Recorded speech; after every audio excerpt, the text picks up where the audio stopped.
In this lesson, we continue our studies in probability by looking at tree diagrams. We begin with the fundamental counting principle. If a first experiment has m distinct outcomes and a second experiment has n distinct outcomes, then the two experiments together in that specific order have m times n distinct outcomes. For example, if we were to want to determine the number of possible outcomes when a coin is tossed and a die is rolled, then a coin has two possible outcomes, right? Heads or tails. A die has six possible outcomes: 1, 2, 3, 4, 5, and 6. Therefore, the two experiments together have 2 times 6, 12 different possible outcomes. If two cards are drawn from a standard 52 card deck, determine the number of possible outcomes if the cards are drawn with replacement or without replacement. All right, for the first one, with replacement means that after the first card is drawn, it's replaced in the deck. Like you put it back, okay? And so when you go to pull the first card, you have 52 possibilities, right? And then when you go for the second card, because you put that first card that you drew, you put it back, that means for the second draw, you have again 52 possible outcomes. So that means you have 2,704 distinct outcomes when you consider with replacement. Now, without replacement means for the first time you go to pull a card, you have 52 possible outcomes, right? But then without replacement means you do not put that card back.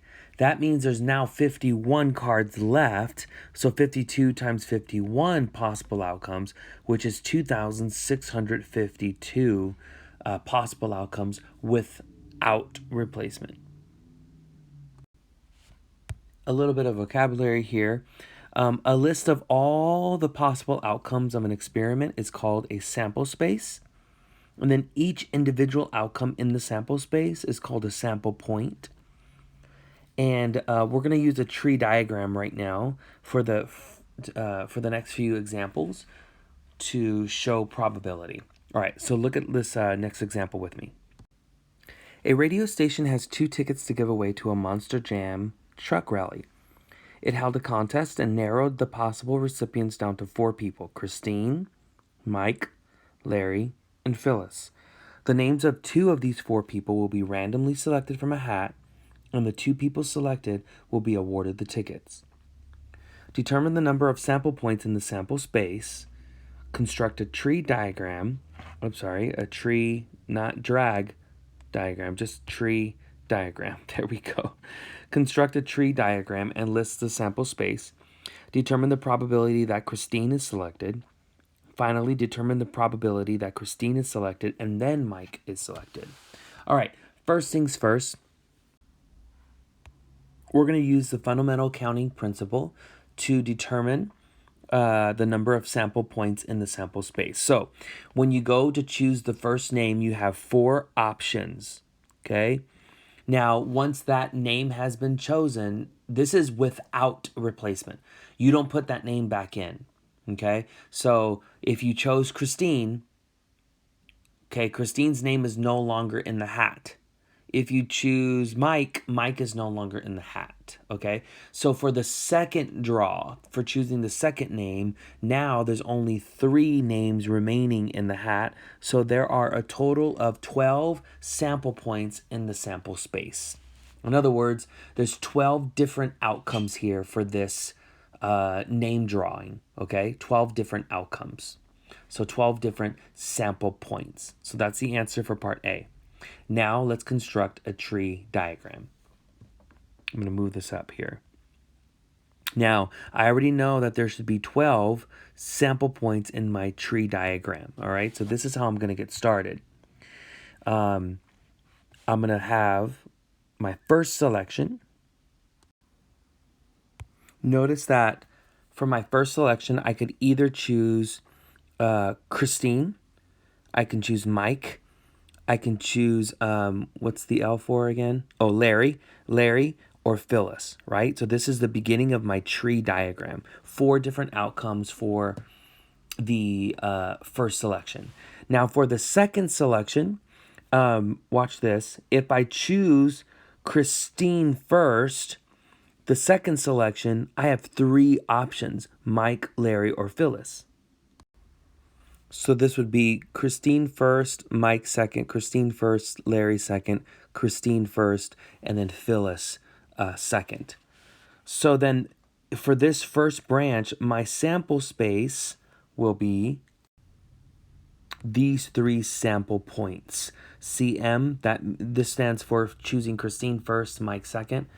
The second sample point is Christine first and then Larry second. The third sample point is Christine first and then Phyllis second. We're going to do this for each case. So let's go here. What if we choose Mike first? If we choose Mike first, then the 3 names that are left in the hat are Christine, Larry, and Phyllis. So I draw the branches there.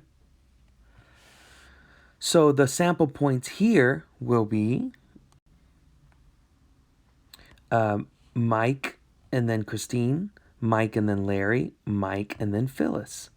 So these are another set of 3 sample points.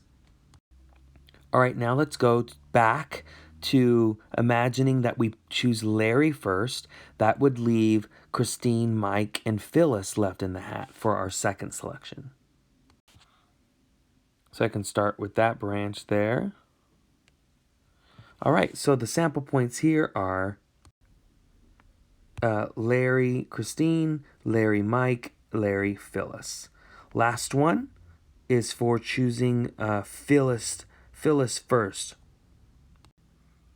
With Phyllis first, we have these 3 sample points. Now, this is our complete tree diagram, and this is our complete sample space. And every single option in here, notice there are 12, like we said in the beginning, there would be 12 sample points. Each of these are sample points. All right, let's go to answering part C, which is determine the probability that Christine is selected. Now, I want you to look at the tree diagram. Look at all of the times Christine is chosen, whether first or second. 1, 2, 3, 4, 5, 6. There are 6 outcomes total where Christine is selected in some way. All right, so then the probability of this event happening. Now, P stands for the probability, and E stands for the event. What event are we talking about? That Christine is selected. That's what they asked us for. What's the probability that Christine is selected? That's part C. So we just counted 6 favorable outcomes out of 12 distinct sample points. So then that means 1/2. 1/2 is the probability that Christine is selected. Now, for the last one, for the last answer, determine the probability that Christine is selected and then Mike. So CM. There is only one option, only one sample point where Christine is selected first and then Mike is selected second. So this is 1 out of 12. So the answer for part D would be 1/12. That would be the probability that Christine is selected and then Mike. At a diner, each lunch special consists of a sandwich, salad, and a beverage. The sandwich choices are roast beef, ham, or turkey. The salad choices are macaroni or potato salad, and the beverage choices are coffee or soda. Determine the number of different lunch specials offered by this diner. Then construct a tree diagram and list the sample space, and then answer these questions. If a customer randomly selects one of the lunch specials, determine the probability that a roast beef sandwich and soda are selected, and then determine the probability that neither macaroni salad nor coffee is selected. Okay, so to answer the first question, we're going to use our fundamental counting principle. There are 3 different choices when it comes to sandwiches. There are 2 different choices when it comes to salads. And then there are 2 different choices when it comes to beverages. So 3 times 2 times 2 is 12. So that means there are 12 different lunch specials. So when we create our tree diagram, we know there will be 12 different sample points in the sample space. Let's get our tree diagram started. All right, to get us started, we have 3 different options when it comes to choosing a sandwich. R for roast beef, H for ham, and T for turkey. All right, so I got my tree diagram already started.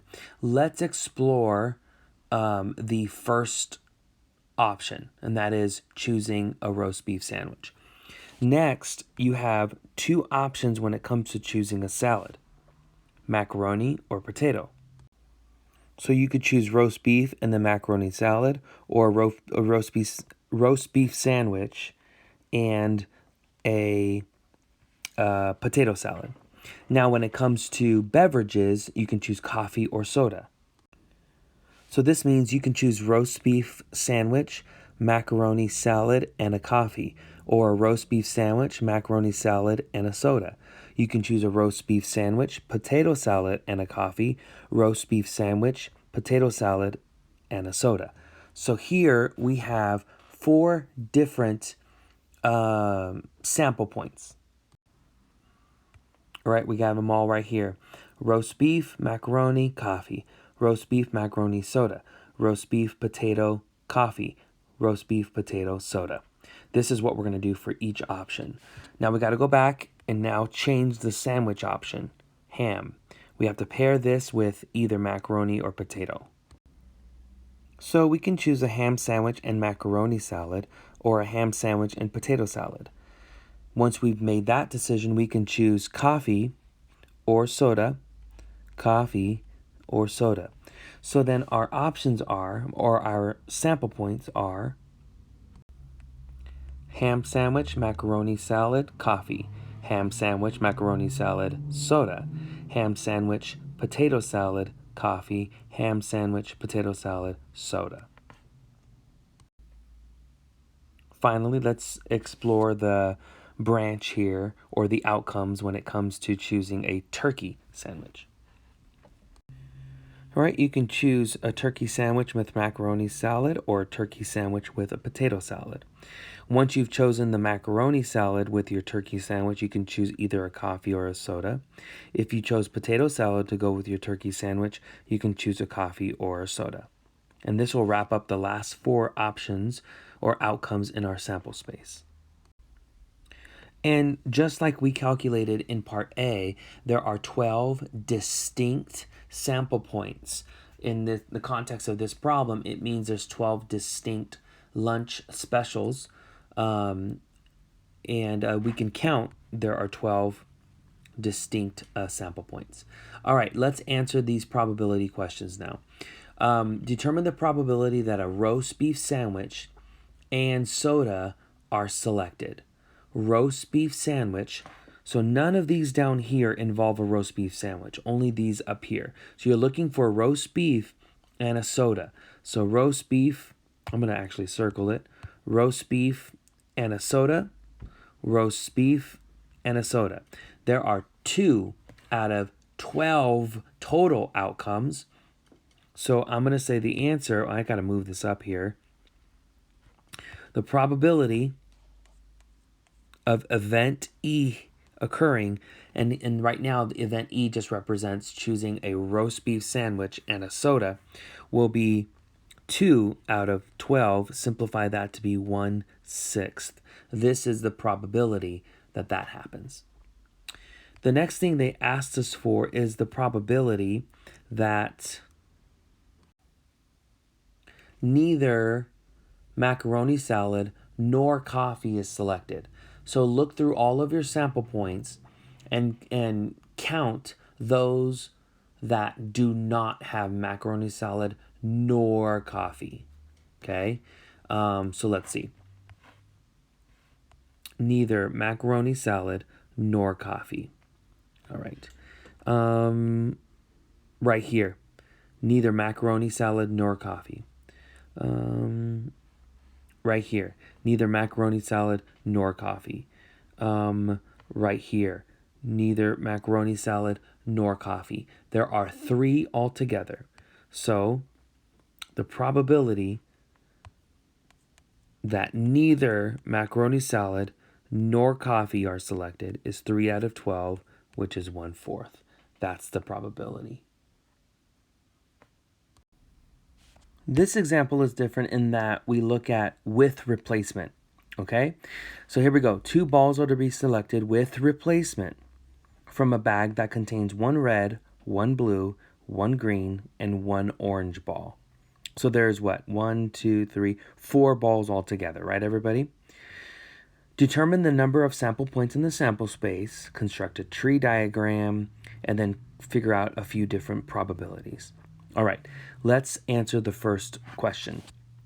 Now, we are choosing 2 balls from this bag. When you choose the first ball, there are 4 options. 1 red, a blue, a green, and an orange ball. So there's 4 different options times, this is the fundamental counting principle. You put that ball back, and that means for the second selection, there's again 4 options. So then there are going to be 16 sample points in our sample space. All right, let's start our tree diagram. All right, we have our tree diagram going. For our first selection, we can either choose the red, blue, green, or orange ball.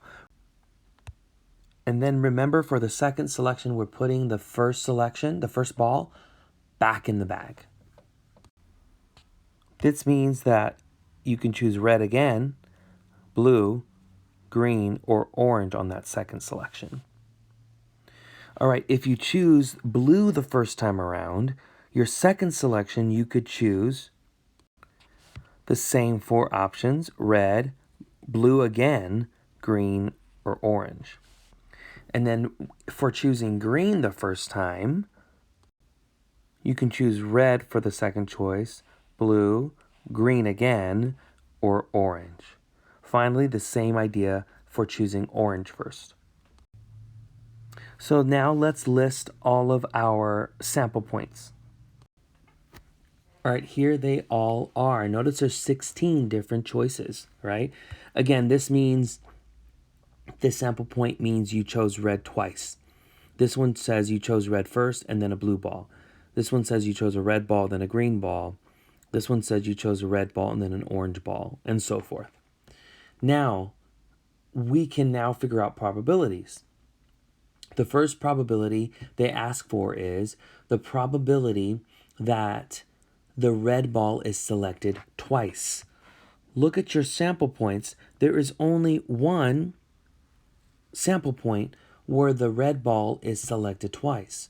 So therefore, the probability of this happening, right, the probability that 2 red balls are chosen, I'll do it like this. The probability of that happening, 2 red balls, is 1 out of 16 total sample points. That's the answer for that probability. The next probability they ask for is they want the probability that neither ball selected is orange. So look at all the sample points and look at all of the options that have no O in it, right? So orange is not selected, okay? So let's see. That would be these first 3, these 3, and then these 3, and then that's it. So 3, 6, 9 favorable outcomes, okay? So the probability of this event happening where neither ball is orange, that's what E stands for me. The event that neither ball is orange, there's 9 possibilities, 9 sample points out of 16 total. So that's your probability, okay? The last probability is the probability that the orange ball is selected at least once. Let me get rid of some of this. The orange ball is selected at least once. All right, so let's do some searching here. The orange ball is selected there, there, and then all of those. Is selected at least once. So what is that? 4, 5, 6, 7 altogether. 7 out of 16 total sample points. What's really important is to notice that if you look at the probability of no orange ball at all being selected, and or with the probability of the orange ball being selected at least once. So basically compare the probabilities in part D and part E. So the first probability in part D, the probability of no orange ball at all is 9/16 plus the probability that the orange ball is selected at least once in part E is 7/16. You get 16/16, which is 1. So for sure, this actually leads to like a little formula for the probability of an event happening at least once. Let me write it down for us. The probability of an event happening at least once is 1, which represents for sure it's happening, minus the probability that the event does not happen at all. That's like this 1 right here minus that 9/16. The 9/16 was the orange ball not being selected at all. 7/16 represents the ball being selected, the orange ball being selected at least once, which is equal to 1 minus 9/16. So this little formula here is really helpful. Matter of fact, we're going to use this rule, really is what it is, a rule, in lessons that are to come.